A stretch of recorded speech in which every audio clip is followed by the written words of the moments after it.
అందరికీ నమస్కారం, good morning అందరికీ. సో కొత్త అప్డేట్ ఇవ్వబోతున్నా. కొత్త అప్డేట్ అంటే ఏంటంటే, నేను మొన్న రీసెంట్గా వీడియోస్లో పెట్టా కదా, అంటే లోకల్లో డిఎస్పీ గారిపైన, శ్రీనివాస్ గారిపైన నేను ప్రైవేట్ కంప్లైంట్ వేయడం జరిగింది. అంటే నా పైన అక్రమ కేసు కట్టారని. సో అది అందరికీ తెలిసిన విషయమే కదా. సో మళ్ళీ తెలిసిన విషయమే అంటున్నా, మళ్ళీ ఎందుకు చెప్తున్నావు అంటున్నారా? అట్లా కాదు.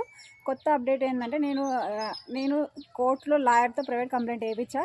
సో ఆ ప్రైవేట్ కంప్లైంట్ డిఎస్పీ గారిపైన వేసిన కదా, ఆ కేసు పైన ఈ వీక్లో ఒక 2-3 రోజుల్లో నన్ను విచారణకి పిలవబోతున్నారు అనమాట. అంటే నేను పెట్టిన కంప్లైంట్కి దానిపైన జడ్జి గారు విచారణకి పిలవబోతున్నారు.